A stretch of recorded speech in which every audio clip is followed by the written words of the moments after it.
5장 8절 한 절입니다. 마태복음 5장 8절 한 절입니다. 우리 같이 합독하시겠습니다. 시작합니다. 마음이 청결한 자는 복이 있나니 그들이 하나님을 볼 것이며, 우리 한 번 더 읽으십시다. 마음이 청결한 자는 복이 있나니 그들이 하나님을 볼 것이며. 아멘. 여러분, 우리 좌우로 한 번 더 이렇게 인사하십시다. 잘 되고 있습니다.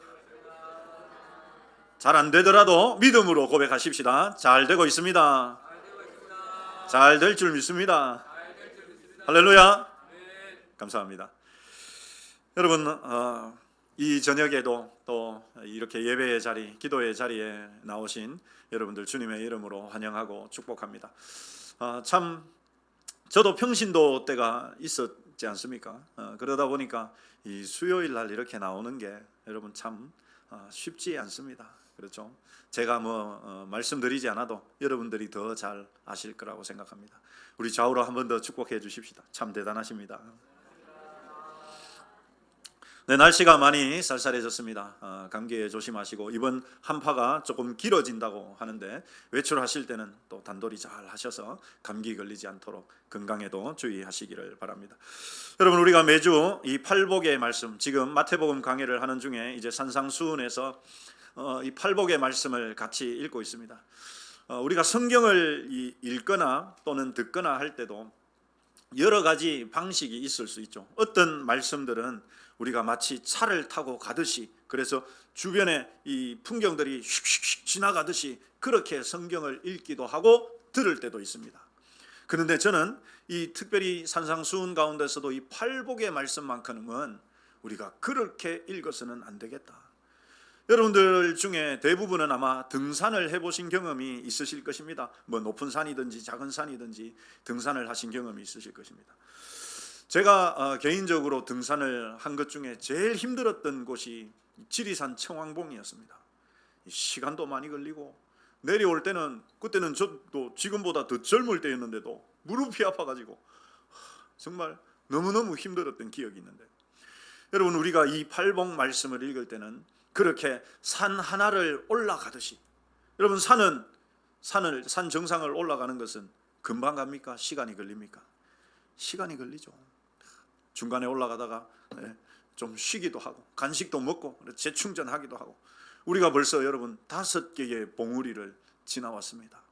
심령이 가난한 자들, 애통하는 자들, 온유한 자들, 의에 줄이고 목마른 자들, 지난 시간에 우리가 긍휼히 여기는 자들까지 왔죠. 우리가 이 말씀은 정말 음식을 먹을 때도 꼭꼭 씹어서 먹는 것처럼 이 말씀은 하나하나를 우리가 그렇게 읽어야 돼요. 왜냐하면 이 팔복은 산상수훈 전체를 압축해 놓은 말씀이기도 하고, 특별히 우리 주님이, 예수님께서 구약의 율법을 하나님이 주신 것처럼 그렇게 우리에게 주신, 정말 믿음을 믿는 자들이 어떻게 살아야 되는지를 알려주신 것이기 때문에 우리가 특별히 집중해서 이 말씀을 읽어가고자 합니다. 여러분, 지난 삶에서 심령이 가난한 자로 사셨습니까? 아니, 살려고 애를 쓰셨습니까? 애통하는 자로 살려고 노력하셨습니까? 그냥 듣고는 똑같은 말씀 그냥 잊어버리고 지나오지는 않았습니까? 온유한 자들, 의에 줄이고 목마른 자들, 긍휼히 여기는 자들, 마찬가지죠. 여러분, 이 말씀들은 우리가 하나하나를 정말 내 삶에 꼭 이루어 가겠다, 이런 마음으로 오늘 이제 6번째 봉우리, 우리 같이 한번 올라가 보도록 하시겠습니다. 오늘 6번째 봉우리 우리 같이 한번 읽어볼까요? 시작합니다. 마음이 청결한 자들, 마음이 청결한 자들. 오늘 본문 말씀 여러분 이렇게 되어 있죠. 우리 같이 읽어보십시다. 시작합니다. 마음이 청결한 자는 복이 있나니 그들이 하나님을 볼 것이며. 그러면 여러분, 이 말씀에서 가장 중요한 것은 도대체 마음이라는 것이 뭐고, 또 마음이 청결하다는 것은 무슨 의미냐, 이것만 알면은 뒤에 그들이 하나님을 볼 것이며, 이것은 앞에 것만 우리가 하면 그것은 자연적으로 되어지는 것이니까 우리가 집중하고 우리가 더 집중해야 되는 것은 바로 마음이 청결하다는 이 문제를 우리가 풀어가는 것이죠. 여러분, 마음에 대해서는 이 영어 성경은 하트라고 말을 번역을 하고 있습니다. 그런데 헬라어 단어는 이 카르디아라는 단어를 쓰는데요. 이 카르디아라는 단어는 단순하게 어떤 이 정서적인 감정의 장소를 뜻하는 것이 아니라 바로 지성과 감정과 의지가 하나로 다 통합된 인격의 중심, 그것을 이 마음, 카르디아라는 단어를 사용하고 있습니다. 고대 그리스인들이나 히브리인들에게 이 카르디아라는 것은 생명의 근원으로 여겨졌습니다. 그래서 여러분, 무릇 지킬 만한 것보다 뭐를 지켜라? 마음을 지키라라고 말하죠. 생명의 근원이 거기에서 난다. 거기가 어디입니까? 우리의 마음이라는 것이죠. 그렇다면 여러분, 도대체 이 청결하다는 것이 도대체 무슨 말이냐? 이 헬라어 단어에는 두 가지의 이 의미를 가지고 있는데요. 첫 번째는 원래 더러운 것을 깨끗하게 씻어 가지고 깨끗해진 상태, 이것을 이 청결이라고 하는 것이고, 또 하나의 의미는 본래부터 순수하고 본래부터 청결한 것, 그것을 가리키는 이 단어가 이 헬라어 청결하다라는 단어입니다. 자, 그러면 여러분, 이 두 가지 의미 중에서 여기에서 쓰여진 이 마음의 청결하다라는 단어는 첫 번째 의미일까요? 두 번째 의미일까요? 여러분, 저와 여러분들은 원래 아담과 하와의 범죄 이후로 우리 마음이 어떻게 되었습니까? 부패하고 타락하고 악해졌습니다. 어느 정도였느냐? 여러분, 이 마음이라는 단어가 성경에 처음 나오는 곳이 있는데요. 거기에 이 마음이 어떤 상태로 나오는지 우리 같이 읽어보시죠. 시작합니다. 여호와께서 사람의 죄악이 세상에 가득함과 그의 마음으로 생각하는 모든 계획이 항상 뭐할 뿐임을 보시고 악할 뿐임을 보시고. 여러분, 하필이면 성경에서 마음이라는 단어가 가장 처음 나온 곳이 이게 긍정적인 의미가 아니고 부정적이네. 마음이 어떻답니까? 항상 악하다, 항상 악하다. 노아 당시에 여러분, 사람들의 마음이 어떤 정도였느냐? 아예 그들의 이 생각이 행동으로 나와서 악한 짓을 하는 상태 이전에 여러분, 이미 그들의 마음의 모든 계획, 모든 생각이 다 악해져 있는 상태였다, 이렇게 이야기합니다. 그렇다면 여러분, 도대체 마음이 이 청결하다는 것, 이것은 도대체 어떤 의미가 있느냐? 여러분, 시편 24편 4절에서 이 다윗은 이 마음의 청결을 이렇게도 이야기합니다. 우리 같이 읽어보시죠. 시작합니다. 여호와의 산에 오를 자가 누구인가? 곧 손이 깨끗하며 마음이 청결하며 뜻을 허탄한 데에 두지 아니하며 거짓 맹세하지 아니하는 자로. 여러분, 이게 시잖아요. 시편이니까 시로 되어 있단 말이죠. 이 히브리 시에서의 가장 큰 특징이 뭐냐 하면 대꾸법을 사용한다는 말인데, 이 대꾸법은 같은 의미를 다르게 표현하는 것이 이 대꾸법의 가장 큰 특징이거든요. 그러니까 시편 24편 이 3절 4절도 여러분, 같은 의미를 다르게 표현을 하는데 4번을 쓴 것입니다. 손이 깨끗하다는 것, 마음이 청결하다는 것, 뜻을 허탄한 데 두지 않는 것, 거짓 맹세하지 않는 것. 그러니까 이 4가지는 다 같은 뜻이에요. 그냥 다르게 표현한 것일 뿐입니다. 그러니까 여러분, 우리가 여기에서 마음이 청결하다는 것에 대한 힌트를 얻을 수가 있죠. 마음이 청결한 것이 뭡니까 여러분? 손이 어떻게 한 것? 깨끗한 것. 이 손이 여러분, 이 손이 우리 이 손을 말하는 것이 아니라 뭡니까? 우리의 삶을 말하는 것이죠. 우리의 행동을 말하는 것입니다. 뜻을 허탄한 데 두지 않는 것. 여기에 이 허탄한 것이라는 말은 우상들을 가리키는 단어입니다. 또 헛된 이 세상에서 추구하는 것들, 그런 것들을 말합니다. 그러니까 여러분, 마음이 청결하다는 것은 그 삶이 깨끗하다는 것이고, 그 삶이 깨끗하다는 것은 허탄한데 엉뚱한 것들에 혹은 우상들에게 마음을 두지 않는 것, 거짓 맹세하지 않는 것, 이것이 마음이 청결한 것이다 라는 것을 우리에게 잘 알려줍니다. 여러분, 최근 뉴스를 보면 이 인공지능이 정말 무서울 정도로 발전하고 있죠. 하루가 다르게 발전해 가고 있습니다. 이제는 여러분, 로봇에도 이 인공지능을 섞어 가지고 이제는 로봇가 정말 사람처럼 행동하는 날이 멀지 않은 것처럼 이제 가까운 시기로 우리에게 다가온 것을 우리가 볼 수 있습니다. 그런데 여러분, 아무리 AI가 제가 한 번씩 휴대폰에 그 AI 기능이 있거든요, 여러분. 그래서 어디에 맛집 이렇게 검색해줘 그러면 지가 알아서 말로 쭉 예전에는 우리가 막 네이버 들어가 가지고 검색하고 이랬는데 요즘은 그럴 필요가 없습니다. 그냥 내가 어디 놀러 가려고 하는데 맛집 좋은데 추천해줘 그러면 말로 쭉 알려줍니다. 그 중에서 이 평점이 제일 높은 데가 어디야 하면 또 말로 쭉, 마치 여러분 내 옆에 비서가 따라다니면서 다 해결해 주는 것 같은 그런 시대가 지금 우리가 살고 있는 그런 시대입니다. 그런데 여러분, 결정적으로 이 AI가, 인공지능이 아무리 완벽한 논리와 언어를 구사한다 하더라도 때로는 여러분, 정말 TV에서도 여러분 한 번씩 보셨을 거예요. 연예인들이, 혼자 사는 연예인들이 AI 이렇게 눌러가지고 야 너무 외로운데 위로의 말 좀 해줘. 그럼 지가 알아서 막 재밌는 이야기 그런 것들을 지가 설명을 다 해주고 웃기는 이야기도 막 찾아가지고 해주고 그러거든요, 여러분. 그런데 여러분, 그래서 때로는 그렇게 사람보다 더 따뜻한 위로의 말을 건네기도 합니다. 그러나 여러분, 그 속에는, 그 인공지능 속에는 뭐가 없습니까? 뭐가 없을까요? 우리가 오늘 다루고 있는 것이 뭡니까, 여러분? 마음. 인공지능이 제 아무리 논리정연하게 말하고 사람보다 더 따뜻하게 말해준다 하더라도 그 안에는 뭐가 없습니까? 마음이 없습니다. 영혼이 없는 거죠. 그러니 여러분, AI를 통해서 사람이 잠깐 위로받을 수 있지만 그게 시간이 한 번이 되고 두 번이 되고 10번이 되고 20번이 되다 보면 여러분, 오히려 더 공허해지기 마련인 것입니다. 그런데 이 미국 몬타나주에 가면 플랫 헤드라고 하는 이 호수가 있답니다, 여러분. 저도 가보지 않았는데 플랫 헤드라고 하는 이 호수가 너무 맑고 투명하다고 합니다.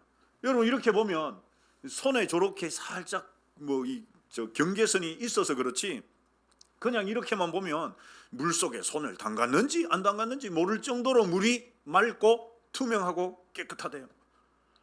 그래서 여러분, 이런 장면들이 나온답니다. 여러분, 이거 이렇게 한번 보시면 두 개가 같이 올라와서 물이 너무 맑아가지고 배가 공중에 떠 있는 것처럼 그림자까지 너무 선명해요. 여러분, 이 호수가 최고 깊은 데가 수심이 113m래요. 평균 수심이 50m랍니다. 그런데 물이 워낙 맑아가지고 평균 그 50m 되는 것도 이래 보면 밑에 저 바닥에 돌멩이까지, 자갈 하나까지 눈에 다 들어온다. 물고기가. 그래서 사람들이 자주 착각하는 게 이거 수심 얼마 안 되는 줄 알고 뛰어들었다가 익사 사고가 빈번하게 일어나는, 그럴 정도로 맑은 물이라고 합니다. 세계적으로도 가장 깨끗한 호수 가운데 하나라고 하는데요. 여러분, 왜 이렇게 이 호수가 깨끗하고 맑을까요? 자연 그대로, 순수 자연 그대로의 모습을 간직하고 있기 때문이죠. 여러분, 오늘날 많은 그리스도인들이 AI처럼 겉으로는 완벽한 신앙인의 언어를 사용합니다. 여러분, 그렇지 않습니까? 교회를 조금만 다니면 얼굴 보니까 참 은혜스럽습니다. 말은 여러분 그렇게 합니다. 신앙적인 이야기로. 겉은 그렇게 마치 AI가 말하는 것처럼 완벽하게 신앙적인 언어들을 구사하지만 그 속에는 온갖 세상의 욕망과 죄로 탁해져 있는 경우들이 많이 있습니다. 하나님이 우리에게 원하시는 것은 이 플랫 헤드 호수처럼 투명, 깨끗한 것. 사랑하는 성도 여러분, 죄의 찌꺼기가 우리 마음에 둥둥둥둥 떠다니지 않도록 눈물의 회개로서 그것들을 다 씻어낼 수 있는 그런 저와 여러분이 되시기를 소망합니다. 여러분, 두 번째로 마음이 청결하다는 의미는 마음이 나누어지지 않은 상태를 말합니다. 이것을 여러분 야고보 사도가 우리에게 잘 이야기합니다. 우리 같이 읽어보시죠. 시작합니다. 두 마음을 품어 모든 일에 정함이 없는 자. 그러니까 두 마음을 품었다라는 말은, 두 마음을 품은 자들은 마음이 정하지 않다, 깨끗하지 않다는 말이죠. 그러면 여러분, 두 마음이 무슨 마음이겠습니까?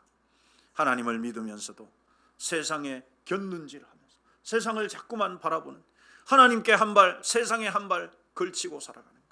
기도는 하는데, 기도는 하면서 그 기도가 이루어지겠나 의심하는 상태. 이것이 여러분 두 마음을 품은 것이라고 야고보 사도는 우리에게 이야기합니다. 엘리야 시대 이스라엘 백성들도 그랬죠. 여러분, 갈멜산에서 엘리야 선지자가 이스라엘 백성들을 향해서 이렇게 외칩니다. 우리 같이 읽어보시죠. 시작합니다. 엘리야가 모든 백성에게 가까이 나아가 이르되 너희가 어느 때까지 둘 사이에서 머뭇머뭇하려느냐. 이스라엘 백성들이요, 하나님을 버리고 바알을 섬긴 것이 아니었습니다.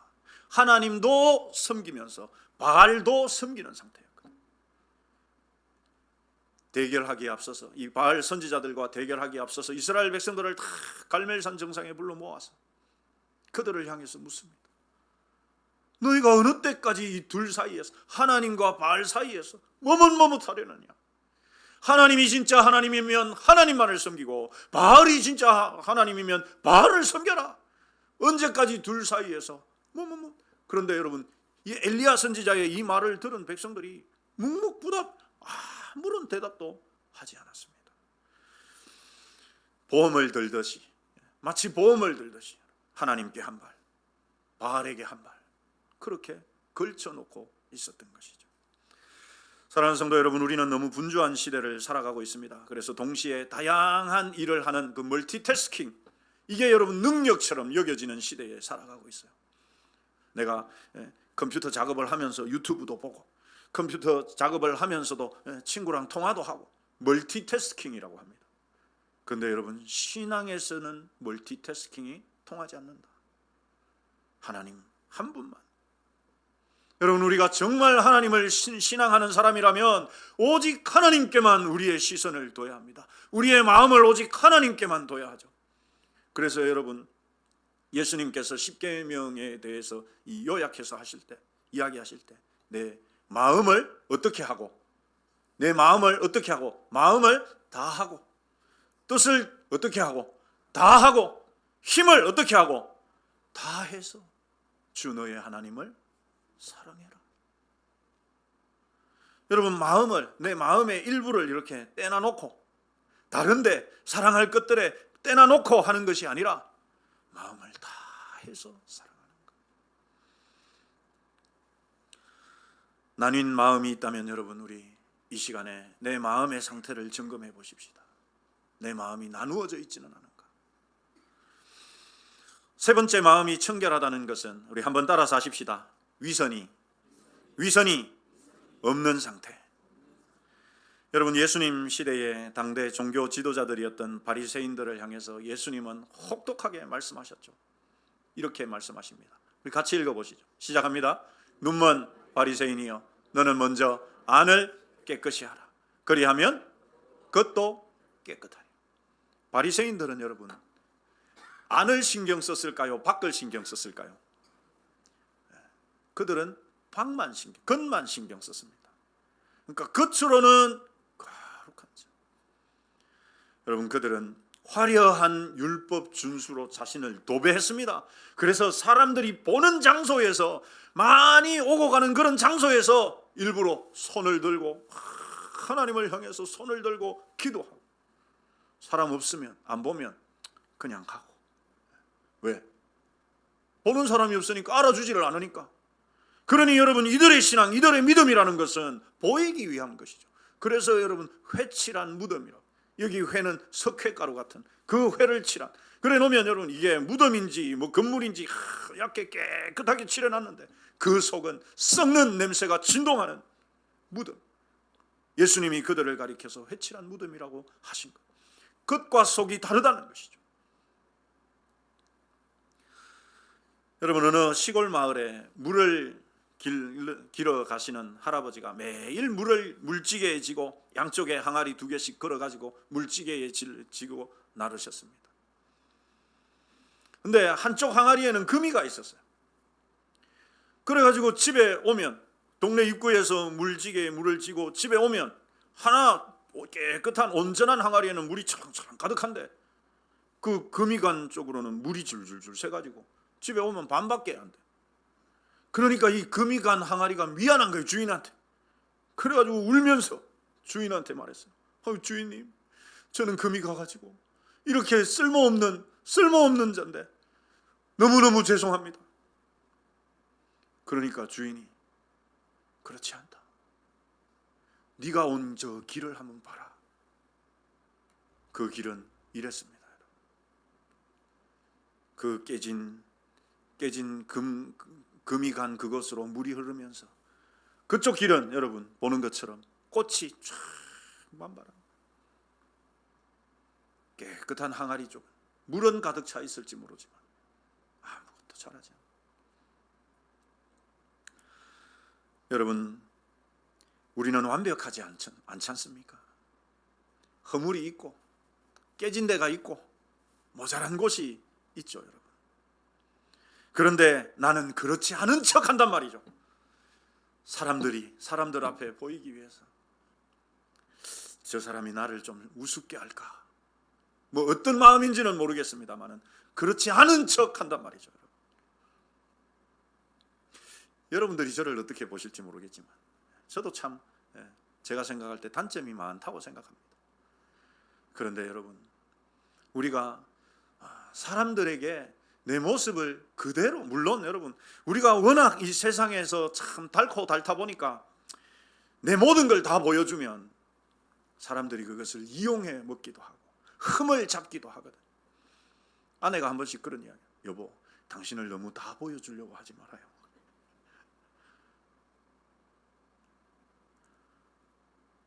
깨어졌거든요. 금이 가 있어요, 여러분.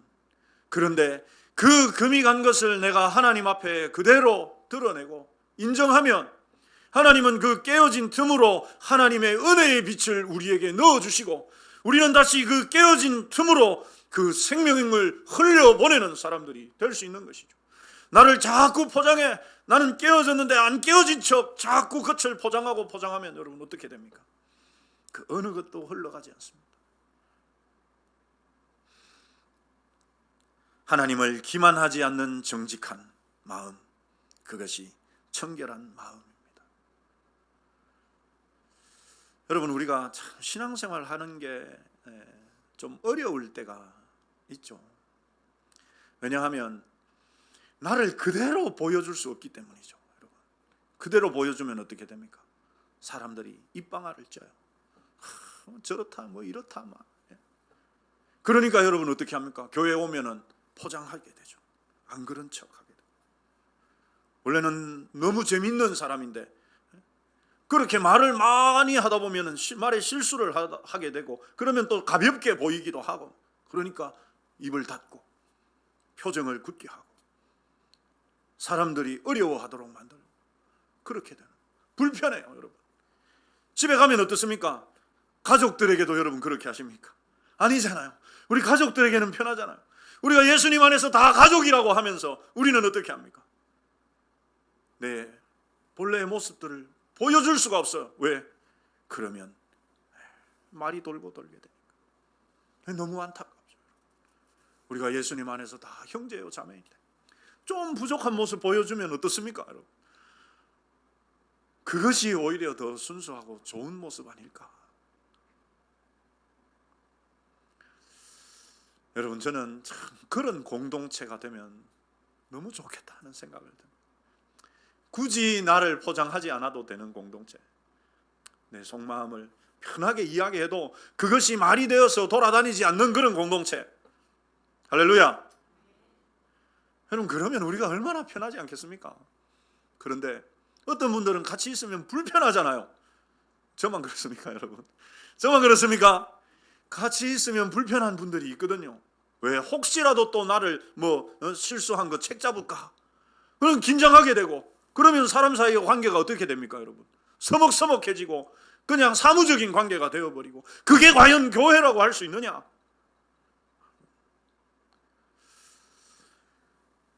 저는 가능하면 그렇게 하지 않고 싶은데 여러분들이 우리 목사님 너무 가벼워, 너무 가벼워 이럴까 봐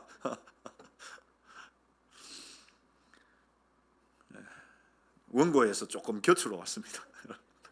너무 안타까워서 그래요, 여러분. 우리가 같은 형제요 자매라고 하고 한 가족이라고 말하는데, 제가 집에서 아내와 이야기하는 것과 장로님들, 권사님들과 이야기할 때 다르거든요, 여러분. 다를 수밖에 없죠. 그것이 너무 안타깝다는 사실. 우리가 교회 한 공동체 안에서 있으면서 편하게 말할 수 있고, 편하게 말을 해도 그것이 흠이 되지 않는,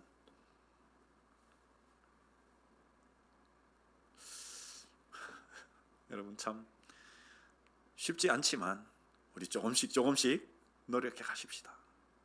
그런 공동체 되면 여러분 좋지 않겠습니까?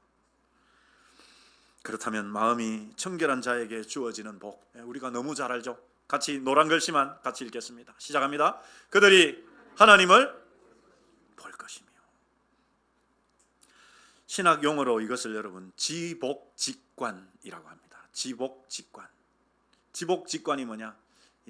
이 지극한 복에 이른 상태, 직접적으로 하나님을 보면서 성도가 누릴 수 있는 최고의 복이다. 뭐가요? 하나님을 보는 것. 그런데 여기서 하나님을 본다는 것도 우리가 앞에서 다룬 이 다른 복들과 마찬가지로 두 가지 차원이 있습니다. 첫 번째는 현재적인 차원. 여러분, 우리가 나중에 천국에 가서 하나님을 보는 것도 의미가 있죠. 그러나 우리가 지금 살아가는 이 현실에서 하나님을 볼 수 있다면 여러분 얼마나 좋지 않겠습니까? 가능하다라고 말합니다. 마음의 창이 깨끗하게 닫힌 사람은 일상에서도 하나님을 볼 수 있습니다. 어떻게 해요? 예배 가운데 임재하시는 하나님, 내가 어려움을 겪을 때 나를 도와주시는 그 하나님의 손길을 내가 느끼고 보는 것이죠. 자연 만물 속에 깃들어 있는 하나님의 솜씨를 보는 것이죠. 이런 여러분 이 나무들, 화초들도 물을 주고 이렇게 가꾸다 보니까 자꾸만 눈에 이렇게 들어오거든. 참 신기합니다. 뻗어나가는 것들을 보면 여러분, 가지가 뻗어나가는 것들을 보면, 야, 어떻게 이럴 수 있을까? 에이, 뭐 나무면 다 나무고 다 그렇지 뭐. 이러면 여러분 아무것도 보이지 않습니다.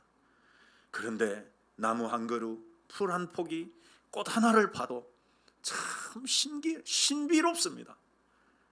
야, 하나님 솜씨가 대단하구나. 그래서 여러분 이런 나무를 보면서도 우리는 하나님을 볼 수가 있습니다.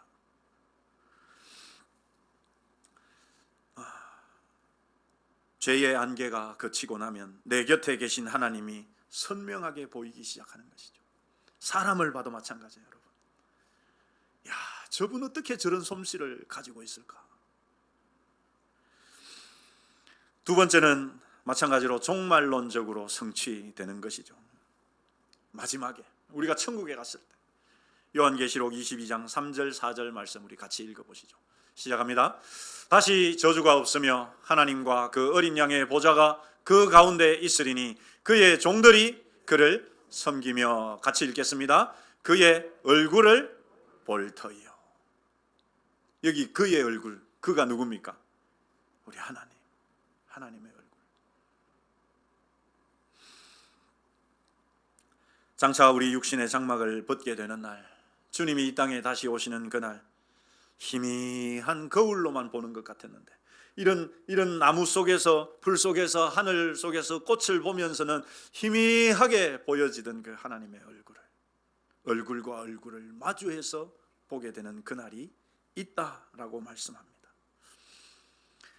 아마 한두 번쯤은 여러분 목사님들 예화에서 들어보셨을 텐데, 우리가 즐겨 부르는 찬송가 예수를 나의 구주 삼고 나의 갈 길 다 가도록, 이런 찬송가를 이 작사한 이 페니 크로스비 여사, 태어난 지 6주 만에 의사의 실수로 실명을 하게 됩니다. 양쪽 눈 다 태어난 지 6주 만에.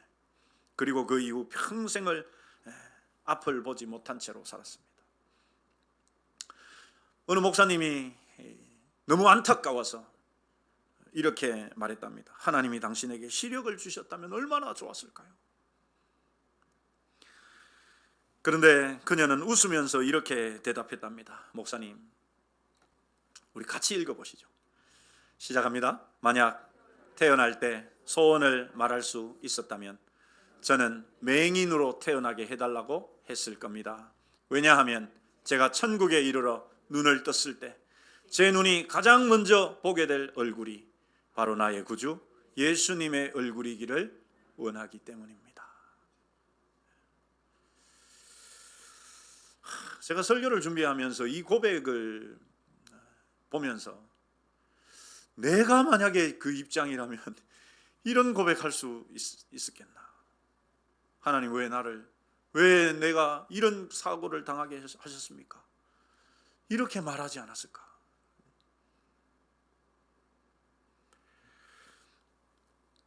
사랑하는 성도 여러분, 이것이 마음이 청결한 자의 복이며 또 소망 아니겠습니까?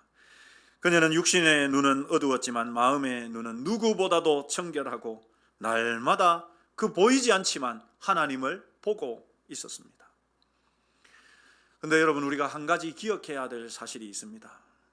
우리 예레미야 2장 22절 말씀 마지막으로 같이 한번 읽어보시죠. 시작합니다.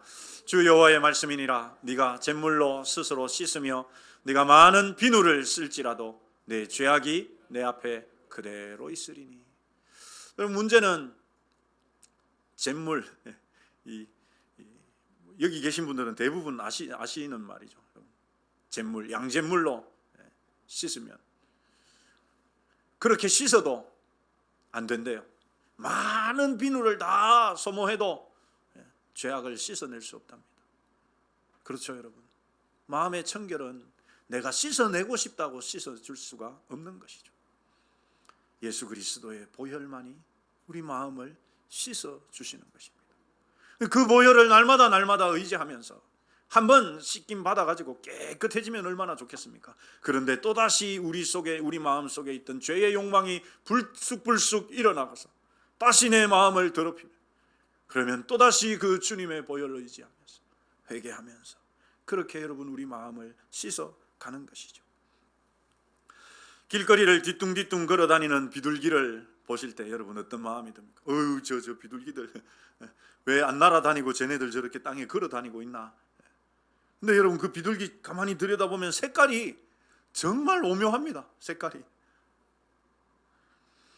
맑은 하늘을 보면서도, 구름의 모습을 보면서도, 산과 들과 나무를 보면서도 그 속에서 하나님을 보는 마음이 청결한 저와 여러분이 되시기를 소망합니다. 날마다 우리 마음을 씻고 또 씻어서.